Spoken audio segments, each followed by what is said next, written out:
नमस्कार दोस्तों, स्वागत है आपका। और चलिए आज सुनते हैं प्रेमचंद की एक और बेहद मशहूर कहानी, मंत्र। पंडित लीलाधर चौबे की जवान में जादू था। जिस वक्त वह मंच पर खड़े होकर अपनी वाणी की स्तुतावृष्टि करने लगते थे, श्रोताओं की आत्माएं तृप्त हो जाती थी, लोगों पर अनुराग का नशा छा जाता था। चौबे जी के व्याख्यानों में तत्व तो बहुत कम होता था, शब्द योजना भी उतनी सुंदर ना होती थी, लेकिन बार बार दोहराने पर भी उसका असर कम ना होता था, बल्कि गन की चोटों की बाती और भी प्रबोधपादक हो जाता था। हमें तो विश्वास नहीं आता, किंतु सुनने वाले कहते हैं उन्होंने केवल एक व्याख्यान रट रखा है और उसी को वह शब्दशः प्रत्येक सभा में एक नए अंदाज से दोहराया करते हैं। जातीय गौरव गान उनके व्याख्यानों का प्रधान गुण था। मंच पर आते ही भारत के प्राचीन गौरव और पूर्वजों की अमर कीर्ति का राग छेड़कर सभा को मुग्ध कर देते थे। यथा सज्जनों, हमारी अधोगति की कथा सुनकर किसकी आंखों से अश्रुधारा ना निकल पड़ेगी। हमें प्राचीन गौरव को याद करके संदेह होने लगता है कि हम वही हैं या बदल गए। जिसने कल सिंह से पंजा लिया, वह आज चूहों को देखकर बिल खोज रहा है। इस पतन की भी सीमा है, दूर क्यों जाइए। महाराज चंद्रगुप्त के समय को ही ले लीजिए। यूनान का सुविज्ञ इतिहासकार लिखता है कि उस जमाने में यहाँ द्वार पर ताले न डाले जाते थे, चोरी कहीं सुनने में न आती थी, व्यभिचार का नाम निशान न था, दस्तावेजों का आविष्कार ही ना हुआ था, पुर्जों पर लाखों का लेन देन हो जाता था, न्यायपद पर बैठे हुए कर्मचारी मक्खियां मारा करते थे। सज्जनों, उन दिनों कोई आदमी जवान न मरता था। तालियां। हाँ, उन दिनों कोई आदमी जवान न मरता था। बाप के सामने बेटे का अवसान हो जाना एक अभूतपूर्व, एक असंभव घटना थी। आज ऐसे कितने माता पिता हैं जिनके कलेजे पर जवान बेटे का दाग ना हो। वह भारत नहीं रहा, भारत गारत हो गया। यह चौबे जी की शैली थी। वह वर्तमान की अधोगति और दुर्दशा तथा भूत की समृद्धि और सुदशा का राग अलाप कर लोगों में जातीय स्वाभिमान जागृत कर देते थे।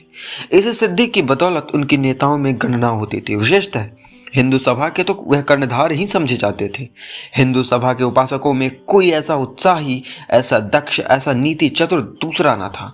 यूं कहिए कि सभा के लिए उन्होंने अपना जीवन ही उत्सर्ग कर दिया था।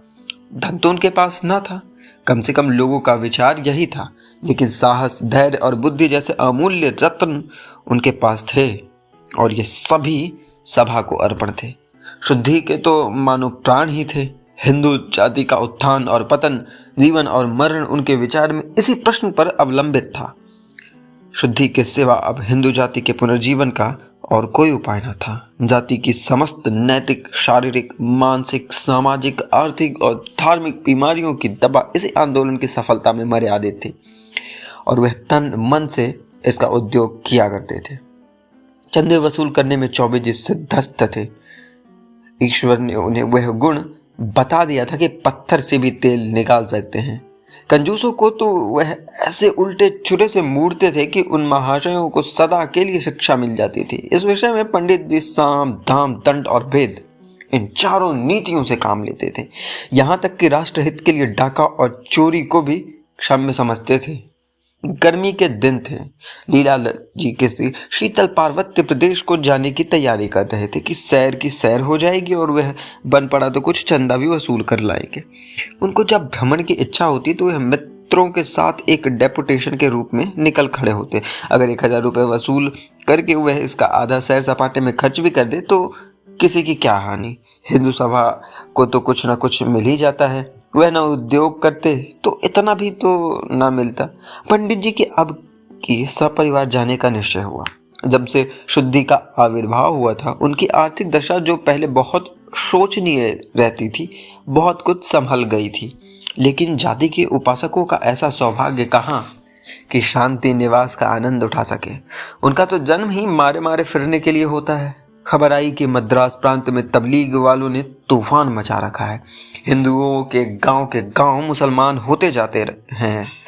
मुल्लाओं ने बड़े जोश से तबलीग का नाम शुरू किया है। अगर हिंदू सभा ने इस प्रवाह को रोकने की आयोजना न की तो सारा प्रांत हिंदुओं से शून्य हो जाएगा, किसी शिकाधारी की सूरत तक न नजर आएगी। हिंदू सभा में खलबली मच गई। तुरंत एक विशेष अधिवेशन हुआ और नेताओं के सामने वह समस्या उपस्थित की गई। बहुत सोच विचार के बाद निश्चय हुआ कि चौबे जी पर इस कार्य का भार रखा जाए। उनसे प्रार्थना की जाए कि वह तुरंत मद्रास चले जाएं और धर्म विमुख बंधुओं का उद्धार करें। कहने ही की देर थी। चौबे जी तो हिंदू जाति की सेवा के लिए अपने को अर्पण ही कर चुके थे, पर वह यात्रा का विचार रोक दिया और मद्रास जाने को तैयार हो गए। हिंदू सभा के मंत्री ने आंखों में आंसू भरकर उनसे विनय की कि महाराज, यह बेड़ा आप ही उठा सकते हैं। आप ही को परमात्मा ने इतनी सामर्थ्य दी है। आपके सिवा ऐसा कोई दूसरा मनुष्य भारतवर्ष में नहीं है जो इस घोर विपत्ति में काम आए। जाति की दीनहीन दशा पर दया कीजिए। चौबे जी इस प्रार्थना को अस्वीकार ना कर सके। फौरन सेवकों की एक मंडली बनी और पंडित जी के नेतृत्व में रवाना हुई। हिंदू सभा ने उसे बड़ी धूम से विदाई का भोज दिया। एक उदार रईस ने चौबे जी को एक थैली भेंट की और रेलवे स्टेशन पर हजारों आदमी उन्हें विदा करने आए। यात्रा का वृतांत लिखने की जरूरत नहीं। हर एक बड़े स्टेशन पर सेवकों का सम्मानपूर्ण स्वागत हुआ। कई जगह थैलियां मिली।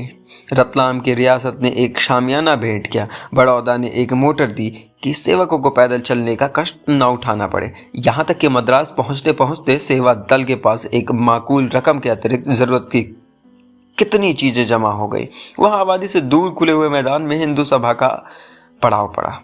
शामियाने पर राष्ट्रीय झंडा लहराने लगा। सेवकों ने अपनी अपनी वर्दियां निकाली। स्थानीय धन कुबेरों ने दावत के सामान भेजे। रावटियां पड़ गई। चारों ओर ऐसी चहल पहल हो गई मानो किसी राजा का कैंप है। रात के 8 बजे थे।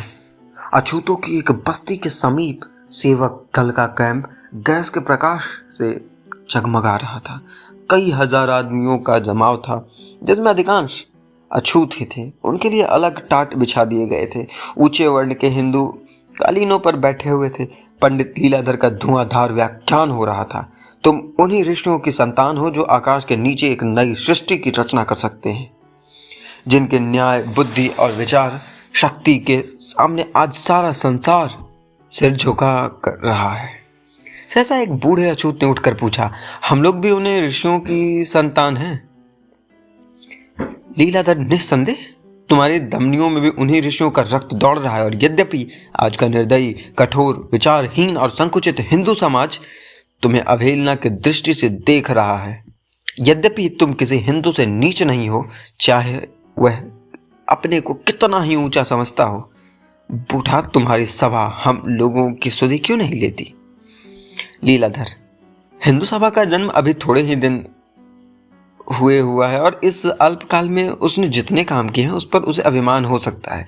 हिंदू जाति शताब्दियों के बाद गहरी नींद से चौंकी है और अब वह समय निकट है जब भारतवर्ष में कोई हिंदू किसी हिंदू को नीच ना समझेगा, जब वे सब एक दूसरे को भाई समझेंगे।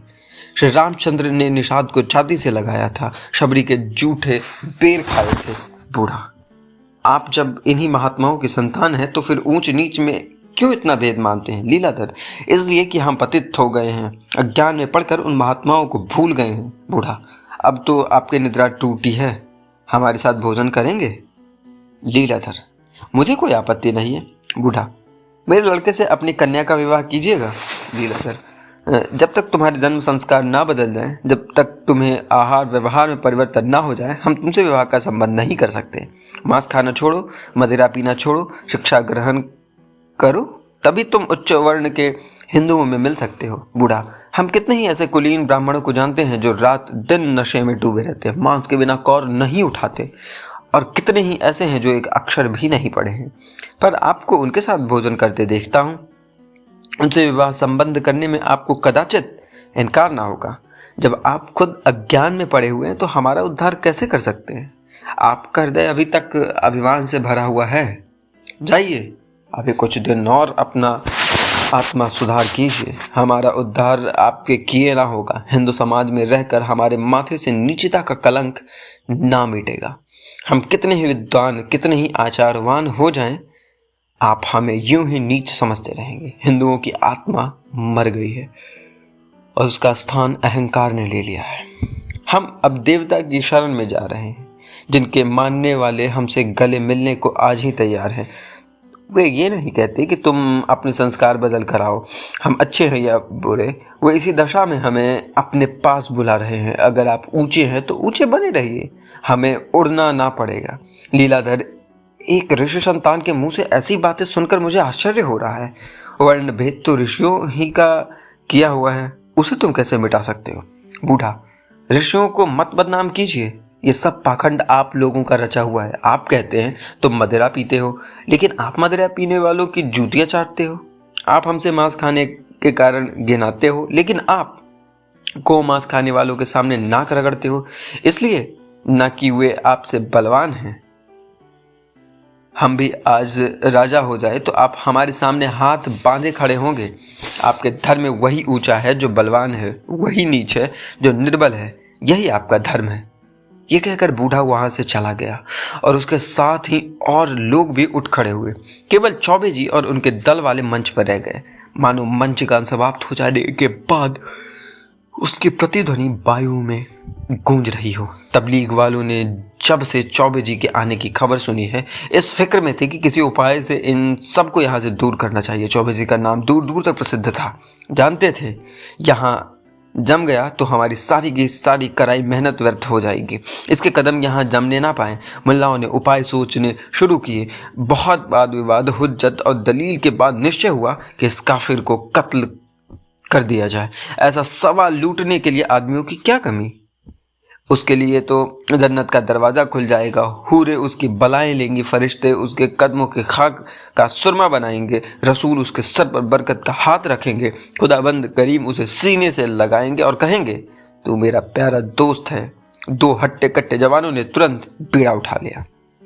रात के 10 बज गए थे। हिंदू सभा के कैंप में सन्नाटा था, लेकिन चौबे जी अपनी रावटी में बैठे हिंदू सभा के मंत्री को पत्र लिख रहे थे। यहाँ सबसे बड़ी आवश्यकता धन की है। रुपया रुपया रुपया, जितने भेज सके भेजिए। डेपुटेशन भेजकर वसूल कीजिए। मोटे महाजनों की जेब टटोलिए, भिक्षा मांगिए। बिना धन के इन अभागों का उद्धार ना होगा।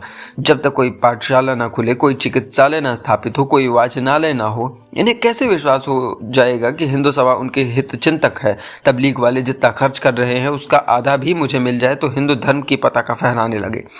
केवल व्याख्यानों से काम ना चलेगा, असीसों से कोई जिंदा नहीं रहता। सहसा किसी की आहट पाकर वह चौंक पड़े। आंखें ऊपर उठाई तो देखा 2 आदमी सामने खड़े हैं। पंडित जी ने शंकित होकर पूछा, तुम कौन हो? क्या काम है? उत्तर मिला, हम इजराइल के फरिश्ते हैं, तुम्हारी रूह कब्ज करने आए हैं। इजराइल ने तुम्हें याद किया है।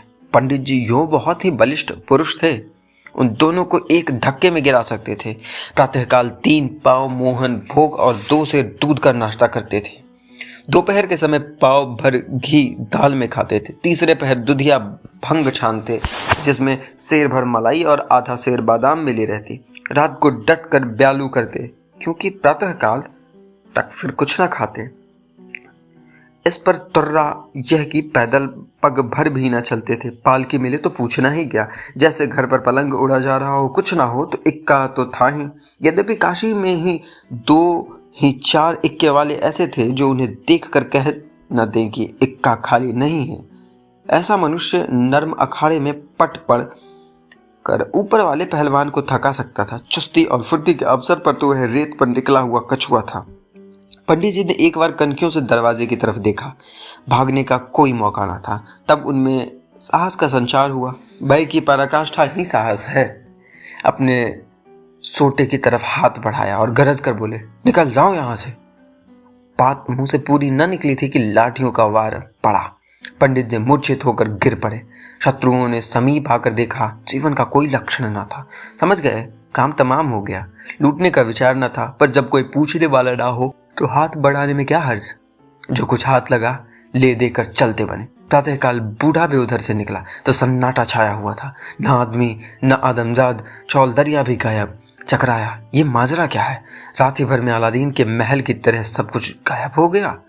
उन महात्माओं में से एक भी नजर नहीं आता जो प्रातःकाल मोहन भोग उड़ाते और संध्या समय भंग घोटते दिखाई देते थे। जरा और समीप जाकर पंडित लीलाधर की रावटी में झांका तो कलेजा सन्न हो गया। पंडित जी जमीन पर मुर्दे की तरह पड़े हुए थे। मुंह पर मक्खियां भिनक रही थी। सिर के बालों में रक्त ऐसा जम गया था जैसे किसी चित्रकार के ब्रश में रंग। सारे कपड़े लहूलुहान हो रहे थे। समझ गया, पंडित जी के साथियों ने उन्हें मारकर अपनी राह ली। सहसा पंडित जी के मुंह से कराहने की आवाज निकली।